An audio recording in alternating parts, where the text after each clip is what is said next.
junto. Ministra, dentro desse tema da violência sexual, você não acha que para combater isso, a melhor maneira não seria reforçando aulas de educação sexual? Você tem feito algumas declarações nesse sentido, por exemplo, uma muito polêmica foi aquela da calcinha. Você disse que algumas garotas eram estupradas porque não usava calcinha e até sugeriu construir uma fábrica de calcinhas. Tem certeza que eu disse isso? Se você não disse isso, toda a imprensa do Brasil mentiu. Então, toda a imprensa do Brasil, você se confunde com o que a ministra maluquinha fala. Mas você nunca falou... Então, duas perguntas. Você nunca falou nada nesse sentido e você não acha que reforçar a educação sexual não é um caminho? Primeiro, educação sexual. A educação sexual ela é necessária, Guga. Eu defendo.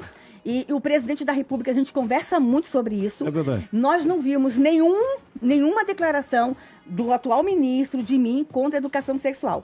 O que eu fui contra, e se vocês pegarem muitos vídeos meus do passado, era a forma como a educação sexual estava se processando nas escolas.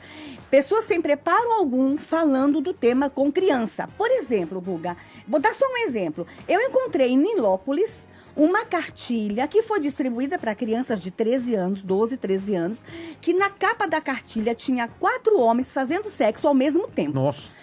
Tá no YouTube, gente. Procura aí. Cartilha Nilópolis. Procura. O nível. Então, assim, era aquele material que a gente questionava. Isso não é uma exceção? Não. Tinha muita coisa no Brasil acontecendo, Guga. Muita coisa. Eu sou educadora, eu tava lá. Eu tava nos bastidores, eu acompanhei, eu ouvi os pais, eu andei o Brasil. Tinha muita coisa ruim acontecendo. Mas a educação sexual tem que acontecer nas escolas. Da forma correta, obedecendo, gente, à especificidade das idades. Por exemplo, me permita trazer a minha história aqui. Eu fui barbaramente estuprada aos 6 anos de idade. Eu sou vítima da violência sexual. Eu sou vítima da violência contra a criança. No dia que eu estava sendo abusada, naquele primeiro momento, minha imagem é muito ruim quando eu lembro e não é fácil para mim me expor. É doloroso e paguei um preço quando me expus, mas já que eu fui exposta, eu vou falar. Naquele instante, se eu soubesse o que estava acontecendo comigo, eu teria gritado. Mas eu nunca tinha sido orientado sobre isso. Eu vinha de um lar cristão em que se falava de Deus, anjos e glória e céu. Era isso. Meu pai é um homem extremamente bondoso, generoso. A minha mãe era extraordinária. E, de repente, um pastor que estava hospedado na minha casa, ele foi o meu agressor. E qual é a cena de uma menina de 6 anos? Um homem que eu amava em cima de mim me machucando. Eu não sabia o que era aquilo. Se eu tivesse sido orientada, tipo, este lugar aqui é íntimo, ninguém toca. Aqui embaixo é íntimo, ninguém toca. Se alguém tocar, grita. Eu teria gritado. Se tivesse me empoderado para me defender, eu teria me defendido. Então, quando eu falo da educação sexual, eu falo nesse sentido, da forma certa, com o material correto, com as pessoas certas, falando de educação sexual para a criança. E, inclusive, para empoderá-las, para se defenderem. Eu defendo isso. E já está acontecendo. Nós já temos muito material bom chegando para análise, para avaliação, e a gente vai conduzir isso de uma forma Ministra, muito madura. Se eu puder complementar... falando... A sua calcinha aqui, teve ou não teve? Que o Brasil inteiro falou disso. Sim, eu usei essa frase. Eu não sei se vocês sabem, nós estamos trabalhando com a Ilha do Marajó. E a Ilha do Marajó, para nós, ela é um grande desafio. Eu acompanho tudo que acontece na Ilha do Marajó há anos. Eu estou no Congresso Nacional, gente, há 22 anos. Eu trabalhei com a bancada do Pará, eu fui assessora na bancada do Pará. Então, eu conheço muito a história da Ilha do Marajó. E quando a gente trouxe a proposta para o Ministério da gente fazer o enfrentamento ao abuso sexual na Marajó, a violência contra a mulher, tudo que acontece naquela região, todas as violações de direitos, um juiz me procurou e disse o seguinte: ministra, cada um me contava uma história, por que tem um abuso lá? Aí veio alguém falar, é cultural. Eu não aceito que abuso seja cultura no meu país. Abuso não se justifica, Guga, abuso não se minimiza, não se explica e não se relativiza. Então, eu reagi, não é cultural. Aí vem o outro falar assim, ministra, é por causa da fome. Se for por causa da fome, vamos levar comida. Aí vem um juiz, diz que fez uma pesquisa, inclusive eu estou poupando dizer o nome dele, ele queria gravar um vídeo, eu não deixei porque ele vai entrar numa polêmica que é minha. O problema é comigo, não é com ele. E ele disse, fizemos uma pesquisa, em virtude das meninas estarem o tempo todo sem roupa, os homens começam a olhar e cobiçar. E eu me irritei com aquela afirmativa. Não se justifica o abuso dizendo porque elas não têm calcinha. E na hora que eu estava falando disso, indignada. Se é fome, eu vou levar comida. Se é falta de calcinha, eu vou levar. Mas eu vou fazer o enfrentamento. Pegaram só essa frase. Eu estava indignada. E você entendeu? Pegaram essa frase como sempre virou o que virou. Ainda sobre violência sexual. Espiral do silêncio. Na década de 70. Sabe o que é espiral do silêncio? Mas... Tenho noções vagas. Você assim. tem noções ou não? Você não tem nada, garoto. Você não sabe? Mas, ó, pelo menos essa espiral do silêncio é o seguinte. Tica na cabeça. Espiral do silêncio é, vamos queimar a ministra? Vamos. A gente começa a falar mal, ela fica quieta e a gente... patrulha. Mas aconteceu uma coisa boa com relação à polêmica. O Brasil descobriu que a Ilha do Marajó existe. Pessoas estão indo para o mapa buscar onde existe. E ela existe e as suas mazelas existem e a gente vai fazer o enfrentamento. Eu queria fazer uma breve observação rapidinho, só sobre a questão da educação sexual nas escolas, porque existe uma tentativa de jogar uma pecha no conservadorismo, como se fosse, vamos dizer assim, uma visão de obscurantista ou retrógrada, uma visão de mundo fanática. E se você pegar até a declaração do líder de uma instituição conservadora, como é o caso do Papa Francisco, ele diz o seguinte: ele é a favor da educação sexual nas escolas, mas educação sexual objetiva. Né? E ele usou essa expressão, sem colonização ideológica. Então você vai ensinar para as crianças, para os jovens, o que é o aparelho reprodutor, qual que é a sua função fisiológica, vai explicar como que se dá, né, obviamente, o ato sexual, esse tipo de coisa, e prevenir violência e toda a sorte de ocorrências que podem rolar sem conhecimento de causa, por exemplo, gravidez indesejada, esse tipo de coisa, só que sem colonização ideológica. Isso pode perfeitamente entrar no currículo científico, até porque isso é matéria de biologia. Mas é difícil. É uma paróquia difícil. É um lugar ali, bicho. Mexer costume é um lugar, é um negócio difícil. Eu tenho uma pergunta sobre vida e educação.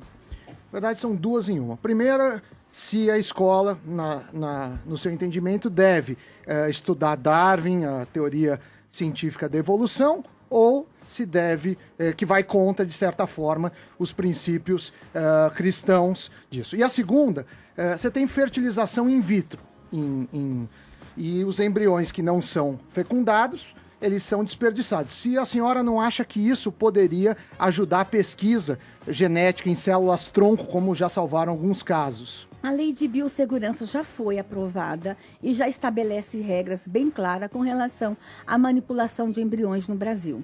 Essas regras já estão estabelecidas. Não vou apresentar nenhuma proposta nesse sentido. Quanto ao criacionismo, é mais uma fala minha distorcida.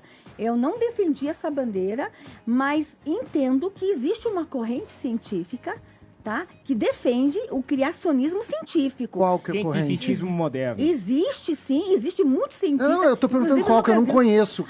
A própria corrente, o criacionismo científico. Existe o design inteligente. Mas quem é o autor que fala disso? Muitos autores. Você já ouviu falar de design inteligente? Inclusive vai ter agora aqui em São Paulo um congresso nacional de cientistas que defende o design inteligente. Esses cientistas que parte do seguinte ponto, nem tudo nasceu do nada. Tem alguma coisa o Big aí Bang, por trás. Ou tá errado? A evolução científica, tá? O criacionismo científico. Criou-se, mas evoluiu. Então, existem correntes científicas nessa linha e eu não conhecia e vou dizer para vocês. Eu não conheço. A partir dessa polêmica, vou eles me procurar. procuraram, estou estudando, estou lendo e estou encantada. Agora, não, só para liberdade na escola de falar sobre Não, isso, eu tá? vou procurar, que eu não conheço mesmo. Para mim, o Big Bang. Vai ter um congresso aqui Então de seria design bom inteligente. Você dá uma estudada, Aprende com o Caio Coppola. Porque pra você sentar no banquinho. O cara fez Harvard. O cara só estudou a primeira página. Entrevistando a ministra do Estado. Fica aqui no Nasdaq da Jones. Eu fiz minha lição e acredito que é ótimo ela poder explicar essas polêmicas, que aí todo mundo tem um entendimento. O Coppola tinha uma pergunta que para os ouvintes também não ficarem me xingando, que agora xingar é uma... Chegou Tem os Maves do Coppola. Sejam generosos aí, eu queria falar para os robôs e convertidos serem generosos aí com o Emílio. Não, na verdade eu queria... Caio, só um instantinho. Eu sou presidente nacional da Associação das Mulheres Solteiras Encalhadas. E eu preciso dizer para as mães Marca uma tranca das com ele. solteiras encalhadas. O Caio é lindo. Ah, tá soltinho ainda, Mari. Olha só. E ele vira liberal agora. depois da meia-noite. Né? Leva ela na rave, no karaokê, vai ser maravilhoso. Eu queria fazer uma pergunta sobre a percepção das nossas lideranças políticas em relação ao nosso povo mais humilde, mais vulnerável. Eu peguei um trecho aqui de um artigo do Boulos, é bem breve. Ele diz o seguinte: a esquerda, eu estou falando do Guilherme Boulos, né, líder do MTST e um ícone da esquerda contemporânea no Brasil. Por favor. Abre aspas. A esquerda acomodou-se nas instituições e perdeu as periferias, deixando espaço para o avanço neopentecostal.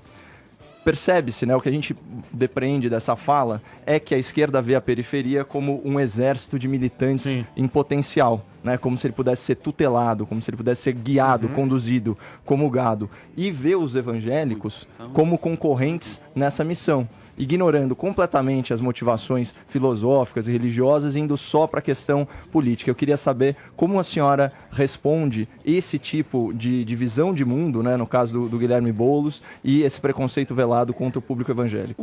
O Caio, parte da perseguição que foi orquestrada contra mim, está aí uma demonstração de um grande preconceito religioso no Brasil. Talvez se eu não fosse pastora, seria perseguida como qualquer um que assumisse esse ministério, porque a esquerda acha que ela é a mãe e o pai dos direitos humanos, ela se sente a protetora dos direitos humanos, a única, ninguém pode falar em direitos humanos, porque a bandeira é dela. Qualquer um que viesse com essa linha conservadora seria muito atacado, mas parte dos ataques a mim foi por um grande preconceito religioso, por eu ser pastora.